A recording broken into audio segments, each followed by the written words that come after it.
Assalamualaikum warahmatullahi wabarakatuh. Perkenalkan, nama saya Meli Handayani. Saya dari kelas R5A. NPM saya 20215026.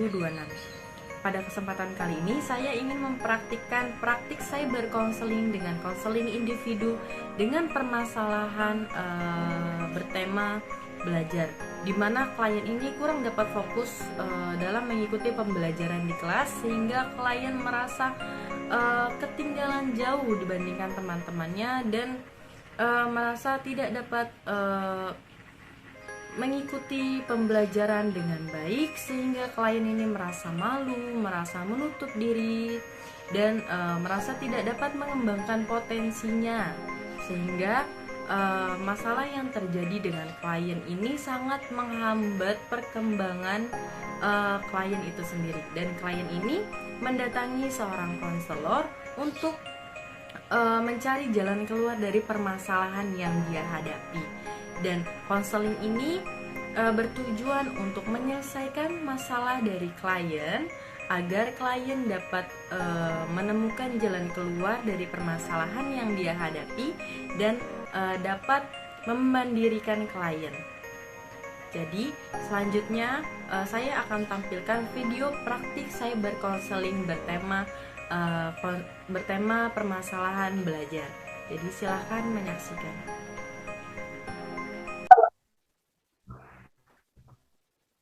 Assalamualaikum warahmatullahi wabarakatuh, Pak. Waalaikumsalam warahmatullahi wabarakatuh. Maaf, Pak, sebelumnya suara saya terdengar jelas ya? Terdengar suaranya. Ya. Terima kasih, Bu. Tampaknya nih seperti ada sesuatu nih yang penting nih, sehingga kamu tuh menemui saya hari ini ya. Iya nih, Bu. Baik, sebelumnya itu Ibu akan memperkenalkan diri nih. Apa kamu udah kenal nih sama Ibu? Kenal sih, Bu, kenal muka aja, tapi belum pernah ketemu. Oh, baik. Sebelumnya Ibu akan memperkenalkan diri dahulu ya, supaya kita juga melakukan sesi konseling ini dengan berjalan dengan baik. Nah, perkenalkan, nama Ibu Meli Handayani. Ibu lulusan S1 Universitas Indraprasta PGRI. Ibu ini dari jurusan bimbingan dan konseling, dan Ibu di sini sebagai konselor. Kalau boleh tahu, Ananda ini namanya siapa ya? Nama saya Liza Nurmaya, Bu. Kelas 10, jurusan akuntansi. Jurusan akuntansi ya. Kamu biasanya dipanggil siapa?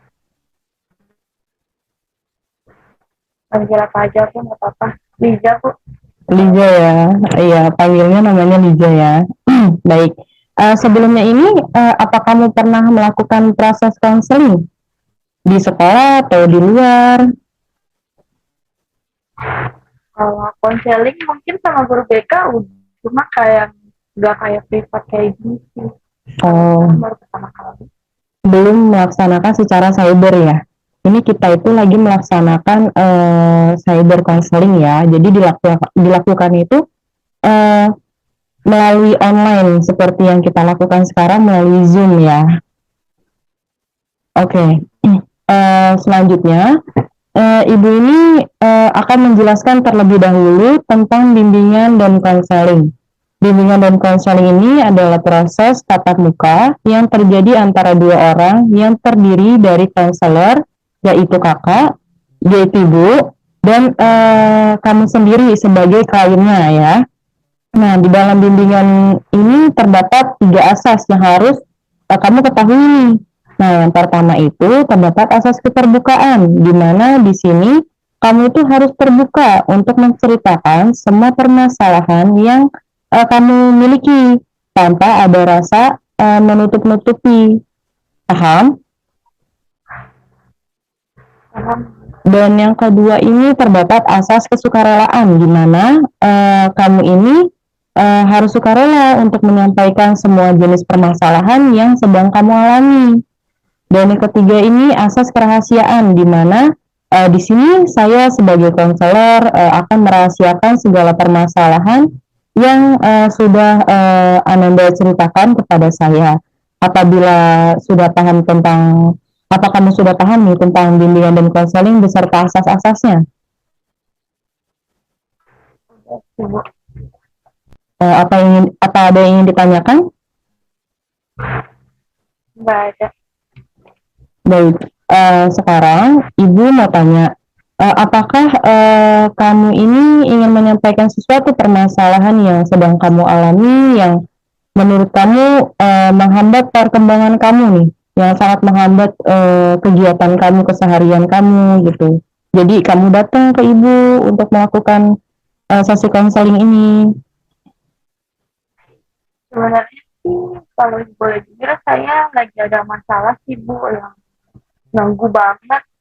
Terus saya juga bingung sih Bu, saya harus cerita dari mana permasalahannya. Kalau udah beberapa lama mendem sendiri sih. Oh, jadi seperti itu. Kamu mengatakan bahwa kamu sedang menghadapi masalah yang cukup mengganggu ya? Baik, jika tidak keberatan, bisakah kamu menceritakan lebih detail bagaimana masalah yang terjadi? Bahwa jadi gini Bu, saya merasa kesulitan dalam belajar Bu. Akhir-akhir ini saya sulit konsentrasi, terus nilai mata pelajarannya juga jelek, kayak gitu. Hmm, kira-kira masalah yang sedang kamu alami ini sudah berlangsung berapa hari? Pasti kamu sangat merasa tidak nyaman, bukan dengan masalah yang kamu alami sekarang?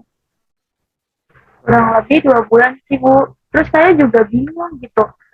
Terkadang malu sama teman-teman kelas, kayak nilainya jelek sendiri gitu. Hmm, jadi begitu ya, kamu tuh merasa kesulitan belajar ya.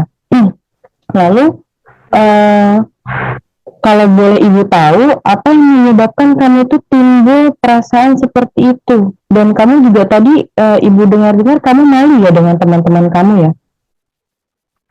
Ya, Bu, saya malu soalnya kan uh, kadang tuh kayak kecewa sendiri gitu sama saya, sama diri saya sendiri. Saya dapat nilai jelek tapi teman saya nilainya bagus. Terus saya tuh suka sama teman-teman saya gitu yang prestasinya tuh lebih bagus gitu daripada saya. Terus saya juga sering ngelamun kalau lagi sendiri tuh. Oh, begitu. Lalu, ketika kamu tuh merasakan kecewa nih dengan diri kamu sendiri, kira-kira apa yang biasanya kamu lakukan gara-gara rasa kecewa dan rasa kebingungan kamu itu? Ya paling saya minder aja Bu ngelamun sendirian yang kayak tadi saya bilang. Terus uh, mikirin aja gitu gimana sih kok mereka bisa nilainya tuh bagus-bagus, kok saya kok nggak bisa gitu. Maaf, suaranya bisa diperbesar? Saya tuh yang tadi saya bilang kok saya juga suka ngelamun sendiri, terus saya tuh suka mikir gitu kenapa sih teman-teman saya tuh nilainya bisa pada bagus-bagus sedangkan saya enggak gitu. Kayak Baik. gitu. Hmm, Ibu sangat memahami nih bagaimana perasaan kamu sekarang. Tapi apakah dengan kamu menjauhi diri gitu dari teman-teman kamu dan hanya terdiam di dalam kelas menjadikan perasaan kamu menjadi lebih baik? Ya enggak loh Bu, saya malah takut kalau misalkan nggak bisa nyimbangin prestasinya teman-teman saya gitu, takut kayak saya nggak naik kelas atau gimana kan, gimana lah gitu deh. Baiklah. Tapi sebelum kita lanjutkan pembicaraan ini, jika Ibu tidak salah dalam memahami permasalahan Kak, apa agar Ibu tidak salah memahami permasalahan kamu ini, tadi kamu itu mengatakan bahwa kamu itu merasa kesulitan dalam belajar. Kemudian baru saja kamu juga mengatakan bahwa kamu malu terhadap teman-teman kamu karena kekhawatiran tidak dapat mengimbangi dan mengikuti materi dalam perkuliahan dan tidak dapat mengimbangi prestasi dengan teman kamu. Sebenarnya yang manakah yang menjadi permasalahan paling penting dan mengganggu pikiran kamu nih sekarang? sebenarnya ya semuanya sih Bu. Terus karena kedua permasalahan ini benar-benar membuat saya merasa beban, tapi emang yang paling penting sebenarnya tuh masalah yang berkaitan dengan kesulitan belajar saya sih. Sungguh membuat saya takut akan dimana masa depan saya, Bu. Saya takut banget kalau misalkan saya tuh nggak bisa berhasil dalam sekolah ini. Saya takut gak lulus, saya juga pengen buat membuat kedua orang tua saya tuh nggak kecewa. Baik. Nah, ternyata kamu sudah mampu memahami nih permasalahan yang sedang kamu hadapi saat ini. Ya, saya juga udah paham sih, tapi kadang saya masih bingung, Bu, apa yang harus saya lakuin sama masalah ini. Baik. Sekarang gini ya, sebenarnya yang menjadi niat dan tujuan kamu mengikuti pembelajaran di sekolah ini adalah untuk belajar dan menuntut ilmu, bukan? Iya, Bu. Emang tujuannya buat belajar sih, sama nuntut ilmu buat masa depan saya kan ya. Iya. Kira-kira kamu ini memiliki cita-cita menjadi apa ini?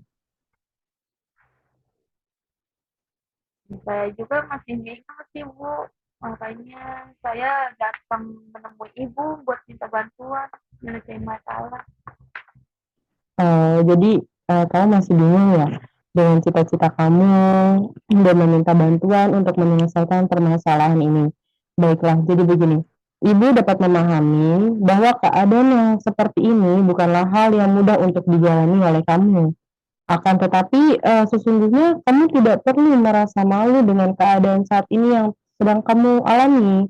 Kamu harus tetap semangat dalam memperbaiki cara belajar kamu, gitu. Begitu Bu. Iya, Nah, karena cobalah sekarang kamu coba nih kita pikirkan nih ya dan merenungkan hal ini bersama-sama. Kamu kan masih diberi kesempatan untuk mengikuti pembelajaran di sekolah. Bukankah itu hal yang sangat luar biasa?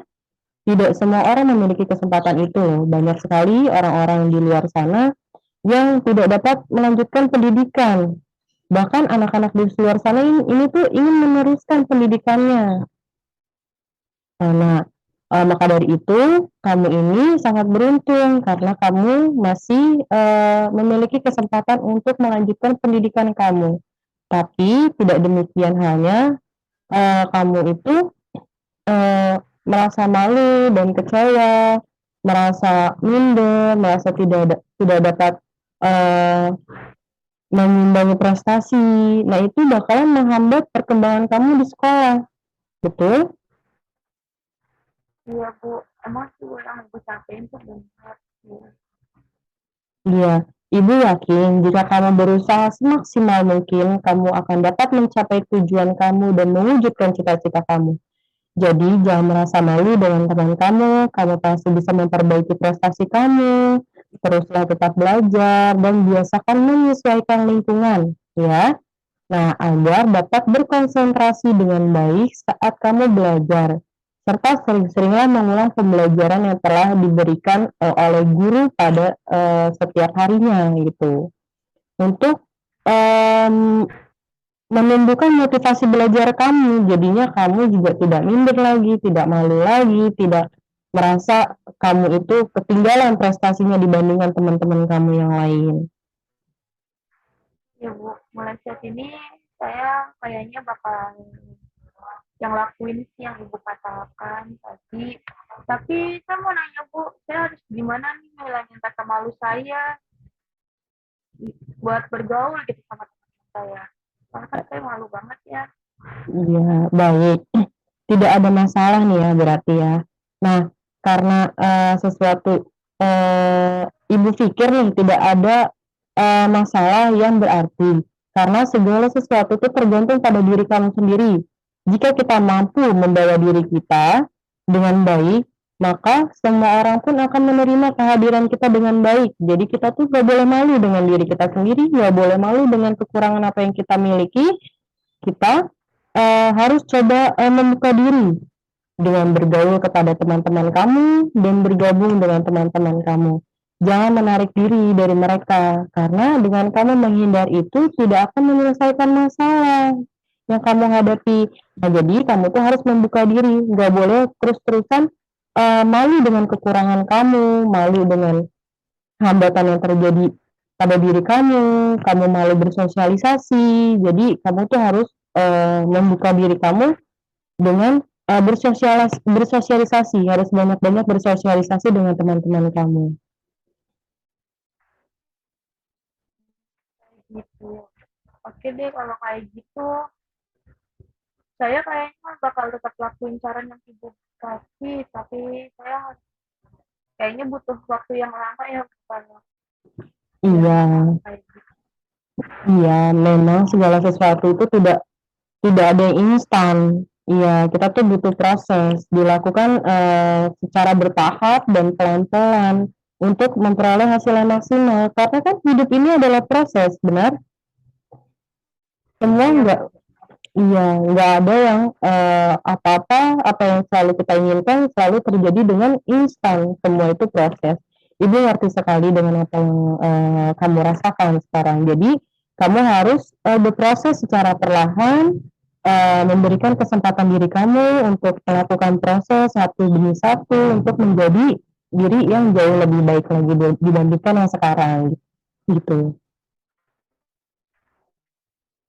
Oke, Bu. Sekarang saya udah tahu dan ngerti apa yang harus saya lakukan ke depan. Memang harus begitu. Cobalah rubah cara belajar kamu nih, agar setiap belajar, agar setiap kamu tuh sedang belajar itu dapat memperoleh hasil yang baik, entah di sekolah, entah di rumah. Nah, mulai besok lakukanlah belajar di pagi hari setiap menunaikan ibadah salat subuh. Nah, karena udara di pagi itu, dan suasana pagi itu sangat sejuk dan tenang. Nah, sangat berpengaruh sekali dengan proses belajar kamu. Kan kalau misalkan pagi hari kan kita masih fresh, betul? Kita masih fresh, Oh, betul. belum terbebani dengan hal-hal yang lain. Kita juga eh, masih semangat lah kalau di pagi hari itu bakalan mempermudah ilmu-ilmu, mempermudah pengetahuan baru diserap oleh otak kita begitu. Oh, pantes nih saya soalnya kalau belajar di malam hari, selama ini tuh belajarnya di malam hari. Jadi kayak mungkin sulit kali ya kalau belajar di malam hari. Coba deh saya besok pagi coba hal itu tuh kayak belajar dari pagi. Semoga aja sih prestasi saya tuh nggak terlalu menurun gitu sama kayak awal. Nah, dari sini kita sudah tahu inti permasalahan kamu tuh gara-gara apa ya. Karena kamu itu keseringan belajar malam. Jadinya kamu kurang tidur, kamu tidak bisa memanage waktu kamu di mana saatnya kamu pantas untuk belajar dan di mana saatnya kamu pantas untuk tidur. Jadi kamu kebalik-balik nih. Jadi pas posisi kamu belajar di pagi hari, pas sekolah kamu malah nggak fokus, kamu malah hilang fokus karena kamu mengantuk, ya. Nah, Iya Bu, tahu aja. nggak apa-apa, karena dari sesi konseling ini kan kita bisa mengetahui apa sih hambatan yang kita rasakan, apa sih masalah yang kita alami, apa sih penyebabnya, dan bagaimana sih jalan keluarnya, begitu. Jadi kita berdiskusi dan kamu nggak perlu malu untuk menyampaikan semua permasalahan kamu. Dan sekarang itu kamu tuh harus yakin, kamu tuh pasti bisa berhasil dan dapat meningkatkan prestasi kamu. Nah, setiap manusia kan pasti mengalami sesuatu masalah ya, tapi jangan jadikan masalah itu sebagai hambatan, tapi jadikanlah suatu cambuk untuk tetap maju dan menjadi lebih baik lagi. Jadi kita harus belajar dari kesalahan. Karena kesalahan ini kita harus melakukan hal yang jauh lebih baik lagi untuk meningkatkan prestasi, potensi, dan memperbaiki diri lagi agar jauh lebih baik begitu. Hmm. Ya Bu, benar sih yang Ibu katakan tadi. Saya mungkin harus nerima ya semuanya dengan ikhlas. Saya pasien kemarin juga. Terus saya kayaknya harus terus belajar gitu biar dapat cita-cita yang pantas buat Ya, syukurlah nak, kamu tuh sekarang sudah tahu kan apa yang harus kamu lakukan, dan sekarang bagaimana perasaan kamu nih setelah menyampaikan semua permasalahan kamu pada ibu? Alhamdulillah sih Bu, buat saat ini saya udah merasa lega ya, udah nemu gitu caranya yang pas buat dicoba. Terus saya juga udah cerita sama ibu, jadi beban saya tuh agak kurang. Saya udah merasa tenang juga dari sebelumnya. Iya. Nah, sekarang itu, apakah ada yang ingin kamu tanyakan nih sebelum kita mengakhiri sesi konseling kita? Karena dari tujuan konselingnya itu kamu mendapatkan solusi dari permasalahan kamu, dan sekarang kamu bilang katanya kamu sudah mendapatkan solusi dari permasalahan kamu. Saya sih udah nggak ada masalah lagi ya Bu. Saya juga udah dapat solusi yang banyak dari ibu. Makasih juga atas nasihat sama waktu yang ibu udah sempetin buat saya gitu. Tapi kebetulan kayaknya saya harus pamit juga Bu. Soalnya masih ada tugas yang harus diselesaikan buat deadline besok. Baik, Ibu juga sangat berterima kasih karena kamu sudah bersedia untuk menceritakan semua permasalahan kamu dengan Ibu, dan Ibu juga sangat merasa dihargai karena kamu telah datang kepada Ibu untuk menyelesaikan permasalahannya, dan semoga sesi konseling kita hari ini sangat bermanfaat juga untuk kamu sehingga kamu dapat menyelesaikan masalah kamu, sehingga kamu juga dapat mengembangkan potensi serta prestasi kamu, dan tidak menghambat kegiatan kamu ya, karena kan masalah yang kamu alami ini sangat menghambat perkembangan kamu juga. Jadi ibu harap dengan dilaksanakan konseling ini kamu itu mendapat jalan keluar dan dapat mengembangkan potensi kamu, dan sangat bermanfaat juga bimbingan dan konseling yang telah kita lakukan untuk kehidupan kamu sehari-hari ya. Ya Bu. Baik. Makasih ya Bu udah mau cerita saya. Iya, sama-sama. Ibu juga sangat berterima kasih kepada kamu ya. Ya, Baik, jika sudah tidak ada yang ingin ditanyakan, kita akhiri aja sesi konseling kita hari ini ya. Ya, wassalamualaikum warahmatullahi wabarakatuh. Waalaikumsalam.